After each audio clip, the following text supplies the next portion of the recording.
All right, welcome back to the Charlie Kirk Show. I am Andrew Kolvet, executive producer of this show, joined by Blake Neff, and honored to be having another cabinet-level guest on the Charlie Kirk Show while we're here, Administrator of the EPA, Lee Zeldin. Welcome, gentlemen. It's good to be with you both. Yeah, well, we're honored to have you. You probably, and I don't want to offend anybody else, but Charlie maybe said more nice things about you, Lee, than, just as far as your ability to be an effective administrator of the EPA, but like an effective operator, just solid. He's so behind you. It's just from top to bottom. I never, ever heard him say anything but just wonderful things about you. So it really is fitting that you're here on his what would have been his 32nd birthday. That feeling couldn't possibly be more mutual. The respect, the admiration that I and so many others have had for him. And I shared a thought with both of you when we were together last night about what's happened over the course of the last month, coming across these parents who had no idea how much their sons and daughters were greatly looking up to Charlie and paying attention, tuning into this podcast every day, listening to all of those videos over TikTok, and learning so much from him and getting inspired by Charlie. And what's happened over the last month, not only have these parents had this epiphany as to what was going on with their sons and daughters, but now those parents have been watching all these videos. I'm like, wow. And I got to say, as somebody who was in touch with Charlie a ton, I appreciated him. But like when you saw the response following his death, not just from across this country, but around the world, I didn't spend any time thinking about this, a possibility that we might lose Charlie so soon, and that you'd have that kind of a turnout on his passing. And I remember driving into the stadium and seeing so many people who were walking the other way because the stadium was full, the overflow was full, and I mean it was a hot day inside of Phoenix. These are older people, but you could have filled up another stadium. Oh, we could have filled up, I think, 3, maybe Right. 4, actually. Yeah. With all the people that were there. It was funny because our tech partners, apparently this is very standard at a stadium like this, where they monitor how many devices are in and around the stadium.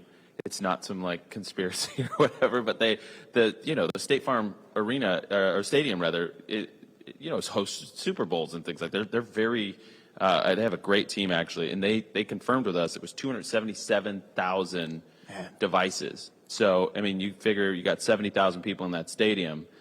I mean, you could have filled that up 3, maybe more times, and so it was an amazing outpouring of support. And as you said, we were up close to it. And I kept telling Charlie every 6 months, I'd be like, I have to recalibrate just how famous you've become. I couldn't, because I was so close to it. And then I would see him and I would take him out, and these moments would happen. I'd be like, you're getting mobbed like you're a Beatle. Yeah, I remember shortly after I came into Congress, and Charlie was doing an event in D.C., and we're talking about almost a decade ago.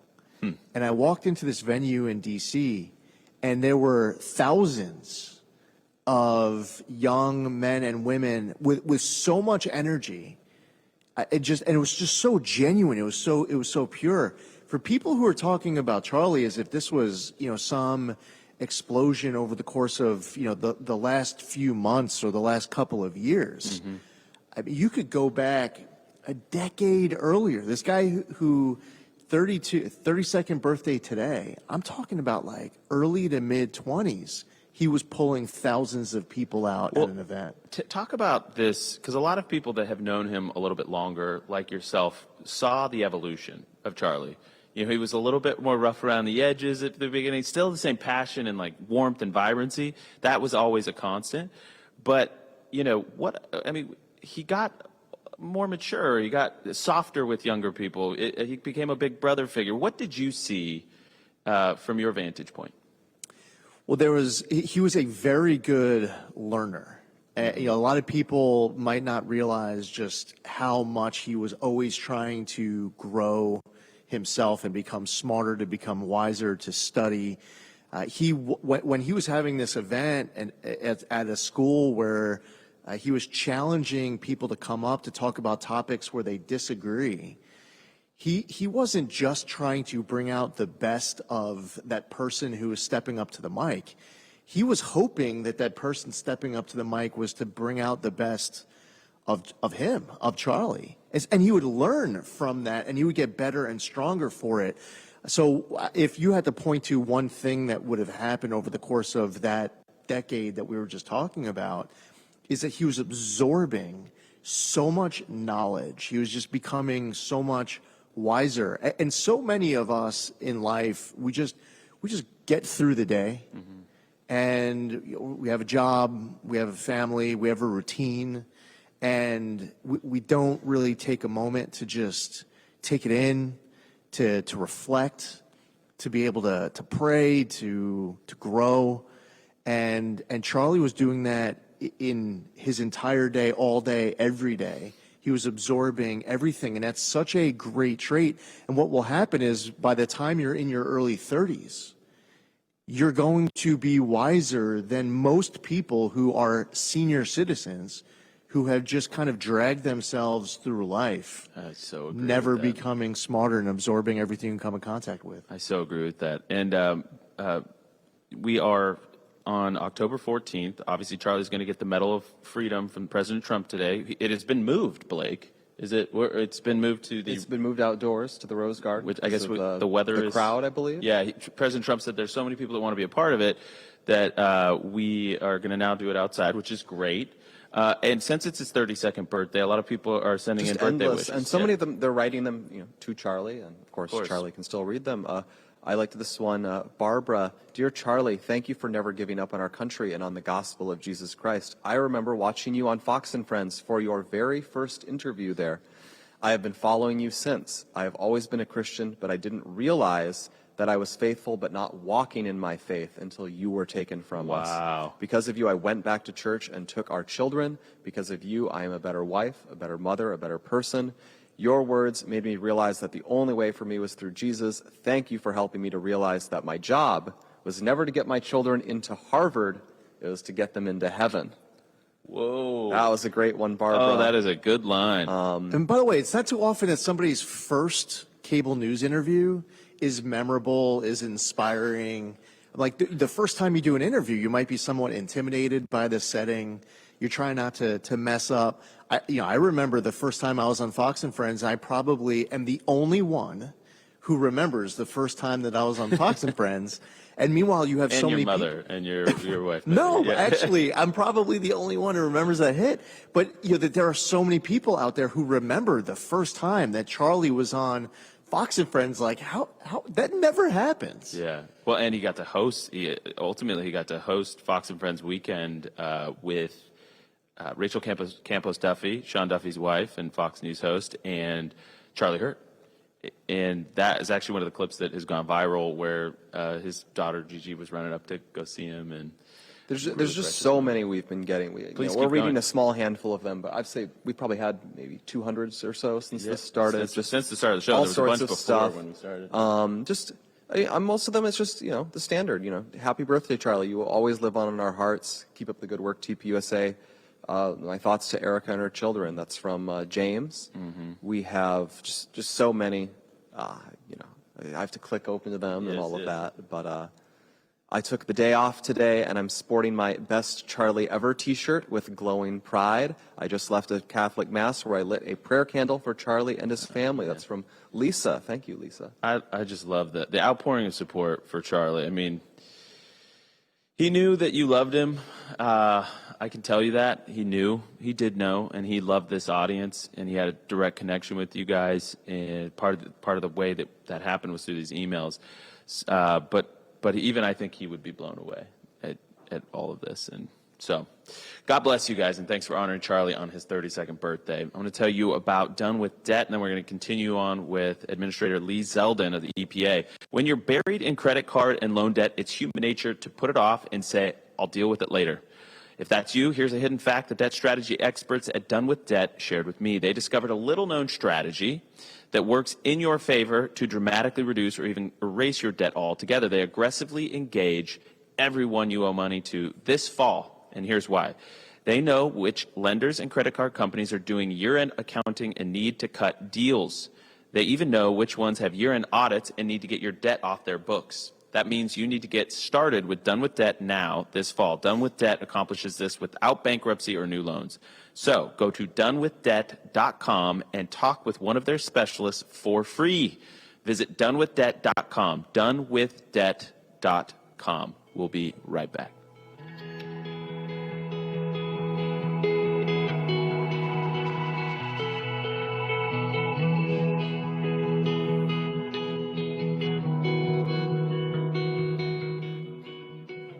All right, more with Administrator Lee Zeldin of the EPA. You are the 17th Administrator of the EPA? That's Is right. that right? I saw that in your X, I guess, bio. Tell us about the EPA, because Charlie was not a huge fan of the EPA. Was it the elimination of productivity agency, or what? Or it was like something like job elimination, that sort of vibe with Charlie. But you have taken it, and Charlie really loved what you were doing with the EPA, because yours is, you have this growth mindset. Yeah, we want clean water, we want clean air, we want the cleanest water and the cleanest air. But there's a way that you can use this agency and leverage the tools at your disposal to really be pro-growth. And so tell us about how you're approaching that. So one of the biggest differences between conservatives and liberals is that we believe it's not a binary choice between protecting the environment and growing the economy. We choose both at the Trump EPA, and that's a difference. And we come in, we inherited so many bad decisions that were made during the Biden administration. We have basically half of the president's deregulation agenda. Wow. And we're talking about trillions of dollars of deregulation. In 1 year, we will do more deregulation at the Trump EPA than entire federal governments have done across all federal agencies across entire presidencies. Just one of the proposed deregulations alone, the proposed rescission of the 2009 Obama endangerment finding, if finalized, is the largest act of deregulation in the history of the United States. But while we're doing that, I'll tell you the best announcements that we put out on the 100th day of President Trump's term in office, our top 100 environmental accomplishments from those first 100 days. On the 200th day of President Trump's term in office, our next top 100 environmental accomplishments from those next 100 days. And we're getting people back in the office. We're right-sizing the agency. We're going through reorganization. When I came in, there was a little over 16,000 employees. We're going down to just over 12,000. And that reduction, we will actually get more done. Of course you will. With just over 12,000 than the Biden EPA did with just over 16,000. It's about priorities. Well, it's also, you get rid of the whiners. you get rid of the people that are holding you back and that are actually on agenda and want to contribute to what you're doing. And you call it the Great American Comeback Initiative. So what is that to you? Is that? So President Trump often talks about pillar one, clean air, land, and water for all Americans. It's a 5-pillar agenda. Mm-hmm. Number 2 is unleashing energy dominance. 3 is advancing cooperative federalism and permitting reform. Pillar 4 is about making America the AI capital of the world. And Pillar 5 is protecting and bring back American auto jobs. These are all part of the Trump mandate. President Trump campaigned on delivering on all of these promises, and that's what powering the Great American Comeback is about. It's so important. People don't understand the EPA enough, but you can either cause a lot of damage, or you can be a good friend, to productive people. Right. Because we don't have that thought in our minds instantly when we think about the EPA. Charlie certainly didn't, but he trusted you to do it, and he knew that you were the right man for the job. Did Charlie and you interact at all during the transition? And was he encouraging you to do this? Oh yeah, no doubt. He was engaged during the transition process, and he had a lot of ideas. We were very much in contact over the campaign and the different ways to be able to make sure that President Trump was elected, and he had a Republican Congress to work with him to implement that agenda. But when the election came and went, Charlie didn't just disengage, he became more engaged to make sure that the right people were coming into government, that they were focused on the priorities of this president. They weren't going to, what we don't want to do is repeat any mistake of the past where the wrong people come in, they're trying to sabotage the president. Yeah, no, I didn't mean to cut you off. About to welcome back national radio, but Charlie, 72 hours after the election, flew to Florida. That was Charlie's dedication. We'll be right back.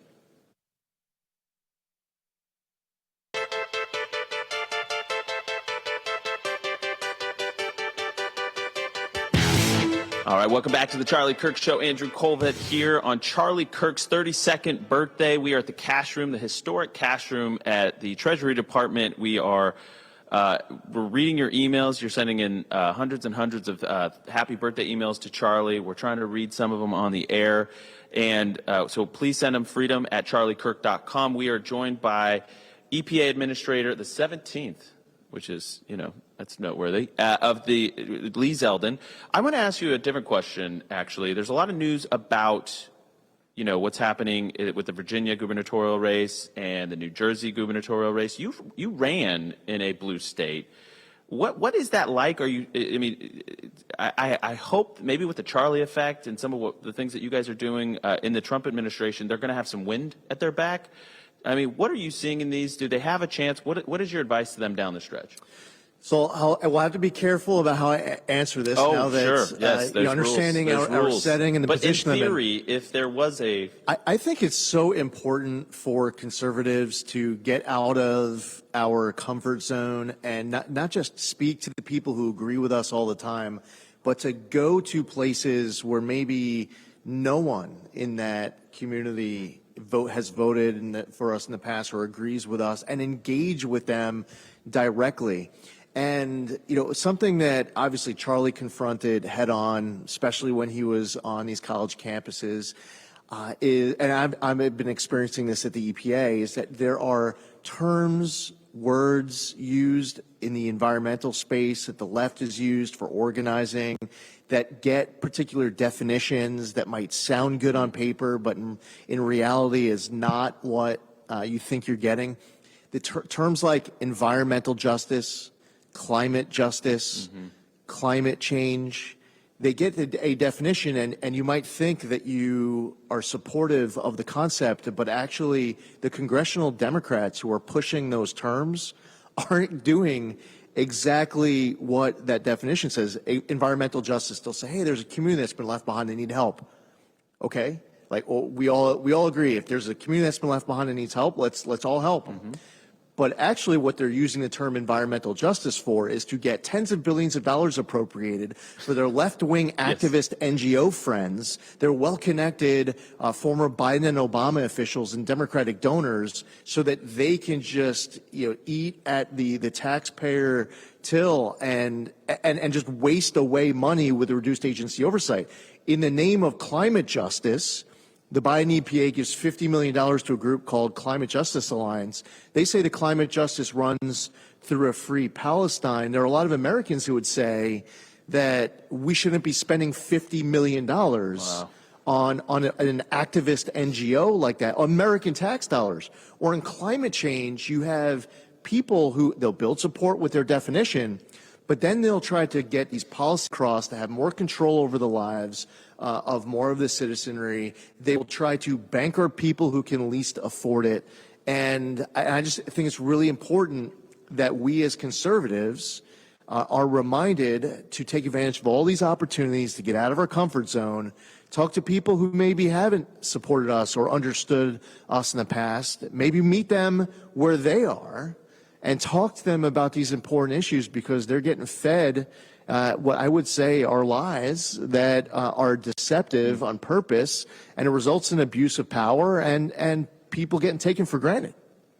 I think that's really well said. Confront them where they're at. People have not heard these ideas. Do not always assume people have heard your POV, because a lot of times you'll discover that they haven't. I don't know, Blake, if you've got anything top of mind or any emails we want to share, but someone's holding a pool party during the Medal of Freedom. Oh, well, that's ceremony. cool. That's great. Well, that's very enjoy watching it. Yeah, and they were in Sun City. Yes. Okay. Yeah. just so many things, we have Donna. Thank you, Charlie, for always speaking truth and being a light in the world. Your absence is just as strong as your presence. We love you and miss you, but we know God is pleased that you are with him now. Thank you, Donna. Mm-hmm. That's amazing. So many like these. I'm thinking of this visual of Charlie in 2020. It was on the south lawn of the White House where the RNC was getting hosted. And, Yes. and he was right in front of me for the president's acceptance, this smile. And you all have seen this smile so often. I mean, you saw it firsthand in 2024 when they call Pennsylvania, this epic footage, this hard work paying off.